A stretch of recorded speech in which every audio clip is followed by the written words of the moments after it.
रविंद्रनाथ टैगोर और सरोजनी में प्रगाढ़ मित्रता। अमर कृति गीतांजलि के रचयिता रविंद्रनाथ टैगोर और भारत कोकिला सरोजनी नायडू में प्रगाढ़ मित्रता थी। जब भी वे कलकत्ता जाती उनसे अवश्य भेंट करती। रविंद्रनाथ द्वारा लिखित गीत उन्हें इतने प्रिय थे कि अक्सर उन्हें सुना करती थी। जिन दिनों गीतांजलि प्रकाशित हुई उन दिनों सरोजनी इंग्लैंड में थी। गीतांजलि पढ़कर वे मंत्र मुग्ध होकर कह उठी।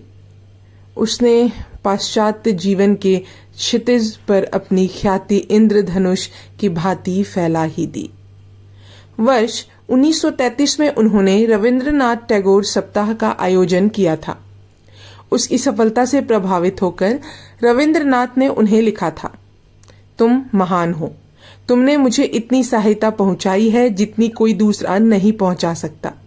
लेकिन मेरे लिए इससे भी अधिक महत्वपूर्ण बात यह है कि मैं तुम्हें जान सकूं। तुम्हारी आंतरिक उपलब्धियां आश्चर्यजनक हैं, जिनके कारण मुझे तुमसे ईर्ष्या हो सकती थी। लेकिन मैं तुमसे स्नेह करता हूं और स्नेह ने मुझे तुमसे ईर्ष्या करने से बचा लिया है। मुझे भय है कि मेरा यह कथन तुम्हें बहुत भावुकतापूर्ण लगेगा, लेकिन मुझे इसकी चिंता नहीं है। मैं अपने आप को तुम्हारे मनोरंजक परिहास का भोजन बना रहा हूं, क्योंकि मुझे मालूम है कि यह मेरे प्रति कठोर नहीं हो सकता।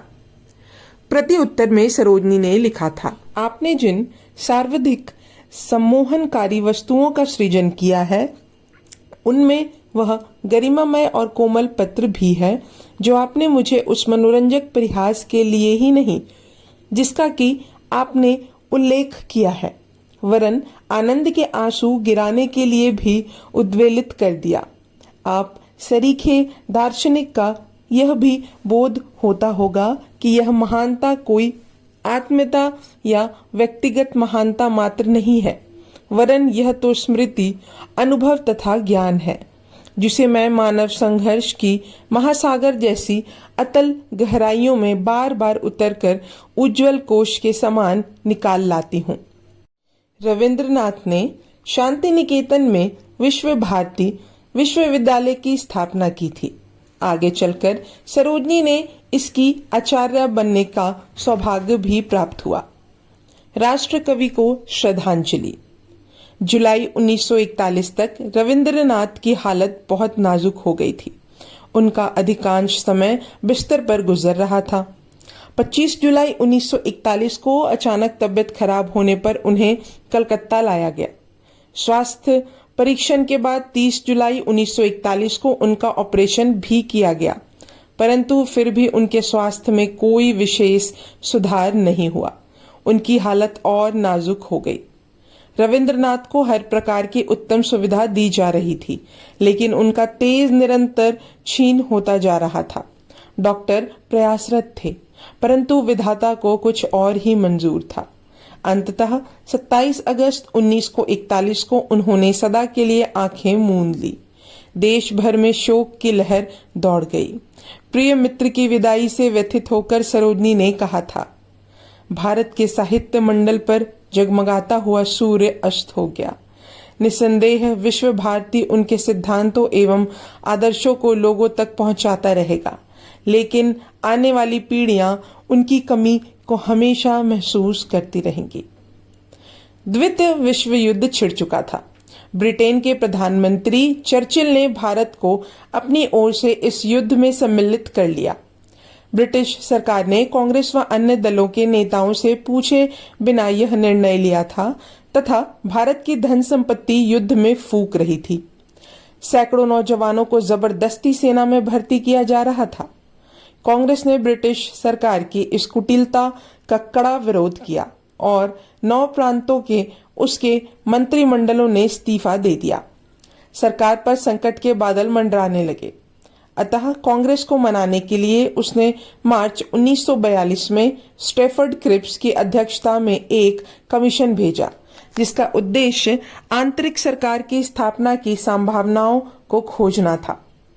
सरोजनी नायडू के नेतृत्व में कांग्रेसी सदस्यों का एक दल क्रिप्स में मिला।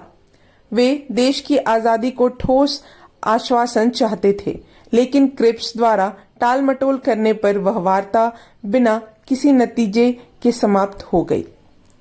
अंग्रेजों भारत छोड़ो। 8 अगस्त 1942 को अखिल भारतीय कांग्रेस कमेटी के बंबई सत्र में गांधी जी ने अंग्रेजों भारत छोड़ो प्रस्ताव प्रस्तुत किया, जिसे सर्वसम्मति से पारित कर दिया गया। आगे बंबई के गोवालिया टैंक मैदान, वर्तमान में अगस्त क्रांति मैदान में गांधी जी ने देश की जनता को संबोधित करते हुए करो या मरो का नारा दिया। अगले ही दिन गांधी जी, कस्तूरबा, मीराबेन, महादेव देसाई तथा सरोजनी नायडू को पूना के आगा खां महल में नजरबंद कर दिया गया। जवाहरलाल नेहरू, मौलाना अबुल कलाम आजाद तथा अन्य कांग्रेसी नेता अहमदनगर किले में बंदी थे। देश भर में गिरफ्तारियों का दौर चल पड़ा। अनेक लोगों को जेलों में डाल दिया गया। इस बार सरकार किसी भी कीमत पर झुकने को तैयार न थी। जेल में ही कस्तूरबा गांधी और महादेव देसाई ने संसार से विदा ले ली। इन आघातों से बुरी तरह टूटे गांधी जी को अंततः सरोजनी नायडू ने संभाला। आंदोलन का नेतृत्व। जेल प्रवास के दौरान सरोजनी नायडू को जबर ने घेर लिया। जैसे जैसे दिन बीतते गए उनका बुखार बढ़ता गया। उनकी बिगड़ती दशा देखकर ब्रिटिश सरकार घबरा उठी। नेताओं को बंदी बनाए जाने से जनता पहले ही खाए खाए बैठी थी। ऐसी स्थिति में सरोजनी के जेल में मरने से देश में क्रोध का ज्वालामुखी फूट सकता था। इस आशंका को ध्यान में रखते हुए 21 मार्च 1943 को सरकार ने उन्हें बिना शर्त रिहा कर दिया। उस समय तक उनका स्वास्थ्य इतना खराब हो चुका था कि उन्हें स्ट्रेचर पर जेल से बाहर लाया गया। लेकिन सरोजनी ने जेल से बाहर कदम रखते ही भारत छोड़ो आंदोलन की बागडोर संभाल ली। बीमारी की परवाह न करते हुए उन्होंने 9 अगस्त 1943 को एक वक्तव्य जारी किया। महात्मा गांधी और कार्य समिति की गिरफ्तारी के बाद कांग्रेसी कार्यकर्ताओं के बीच कुछ वैचारिक भ्रांति तथा मतांतर उत्पन्न हुए। इसका कारण यह है कि वे एक निश्चित कार्यक्रम और मान्य नेतृत्व से वंचित हो गए। इस बारे में जो संदेह लोगों के मन में हो, मैं उन्हें यह बताकर दूर करना चाहती हूं कि कार्य समिति अथवा अखिल भारतीय कांग्रेस कमेटी ने कांग्रेस के किसी व्यक्ति अथवा समूह को किसी प्रकार की सत्ता हस्तांतरित नहीं की है। मैं अभी तक इतनी अधिक आश्वस्त हूं कि राहत के कल्याणकारी कार्यों में भाग नहीं ले सकती। जून 1945 तक सरकार ने एक एक कर सभी नेताओं को रिहा कर दिया। पृथक देश की मांग। मुस्लिमों के पक्ष को सुदृढ़ करते तथा उनके हितों के लिए वर्ष 1906 में मुस्लिम लीग की स्थापना की गई थी। बाद में अनेक मुस्लिम नेता कांग्रेस छोड़कर इसमें सम्मिलित हो गए। इसका लाभ उठाते हुए सरकार उन्हें प्रोत्साहित करने लगी। उन्हें सरकारी नौकरियों एवं उपाधियों का लालच दिया गया। उच्च शिक्षा के अवसर उपलब्ध करवाए गए। इसके फलस्वरूप हिंदू मुसलमानों के बीच परस्पर दूरी बढ़ती गई। सैन्य उनके बीच की खाई इतनी बढ़ गई कि दोनों समुदाय एक दूसरे के कट्टर शत्रु हो गए। सरोजनी नायडू जीवन भर हिंदुओं व मुस्लिमों को एकता और सद्भावना का संदेश देती आई थी। उनके अवसरों पर उन्होंने कांग्रेस के साथ साथ मुस्लिम लीग का भी प्रतिनिधित्व किया था। उनके लिए दोनों धर्म एक समान थे। यही कारण था कि गांधी जी के साथ साथ जिन्ना के लिए भी उनके हृदय में आदर और सम्मान का भाव था। प्रारंभ में जिन्ना हिंदू मुस्लिम एकता के पक्षधर थे, परंतु सरकार की फूट डालो और राज करो की नीति के चलते शीघ्र ही उनकी खुली मानसिकता कट्टरवाद में परिवर्तित हो गई। द्वितीय महायुद्ध के बाद आंतरिक कलह इतनी बढ़ गई कि जिन्ना के नेतृत्व में मुस्लिम लीग पृथक देश की मांग करने लगी। यह भाग यहीं समाप्त होता है। अब हम अगले भाग में जानेंगे विभाजन का दंश। तब तक के लिए धन्यवाद।